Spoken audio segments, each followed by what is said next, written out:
Pernahkah Anda bertanya mengapa dua karyawan dengan pekerjaan yang hampir sama bisa menerima penghargaan dan imbalan yang berbeda? Apa sebenarnya yang membuat sebuah sistem gaji dianggap adil, mampu memotivasi dan mendukung keberhasilan organisasi? Buku Manajemen Kompensasi karya Haris Abdidung Kadir, Dr. Rukayati dan Abdul Rahman hadir untuk menjawab pertanyaan-pertanyaan tersebut secara sistematis dan mudah dipahami. Buku ini membahas kompensasi sebagai salah satu aspek paling penting dalam manajemen sumber daya manusia. Tidak hanya berbicara tentang gaji dan upah, buku ini juga mengupas berbagai bentuk penghargaan yang diberikan organisasi kepada karyawan sebagai bentuk apresiasi atas kontribusi mereka. Pada bagian awal, pembaca diajak memahami konsep dasar manajemen kompensasi. Penulis menjelaskan definisi, tujuan, fungsi, hingga perkembangan sistem kompensasi dari masa ke masa. Pembahasan ini memberikan fondasi yang kuat bagi siapa saja yang ingin memahami bagaimana organisasi mengelola penghargaan bagi tenaga kerjanya. Selanjutnya, buku ini mengulas berbagai teori dan pendekatan kompensasi, mulai dari teori ekonomi tentang upah, teori motivasi, hingga pendekatan berbasis kinerja dan kompetensi.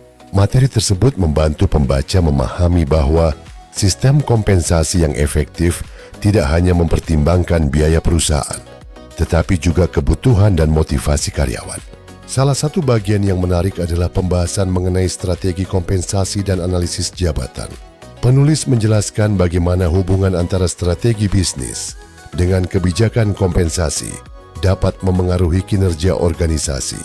Selain itu, pembaca juga diperkenalkan pada proses penyusunan deskripsi pekerjaan, spesifikasi jabatan, serta evaluasi jabatan yang menjadi dasar dalam menentukan besaran kompensasi secara objektif. Buku ini juga membahas struktur gaji dan upah, sistem insentif, bonus, serta berbagai manfaat karyawan atau employee benefits.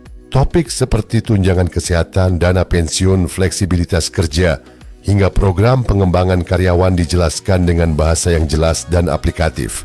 Tidak hanya berfokus pada kompensasi finansial, penulis juga menyoroti pentingnya kompensasi non-finansial, pengakuan, kesempatan pengembangan karier, lingkungan kerja yang positif, dan keseimbangan antara pekerjaan dan kehidupan pribadi menjadi faktor penting yang dapat meningkatkan kepuasan kerja karyawan. Pada bagian akhir, buku ini mengulas hubungan antara penilaian kinerja dan kompensasi, kepatuhan hukum, serta perkembangan sistem kompensasi global. Pembahasan mengenai digitalisasi, sistem informasi sumber daya manusia, analitik data, dan otomatisasi penggajian membuat isi buku ini relevan dengan tantangan dunia kerja modern. Secara keseluruhan, manajemen kompensasi merupakan buku yang komprehensif, terstruktur, dan kaya wawasan. Sampai jumpa di ulasan buku selanjutnya.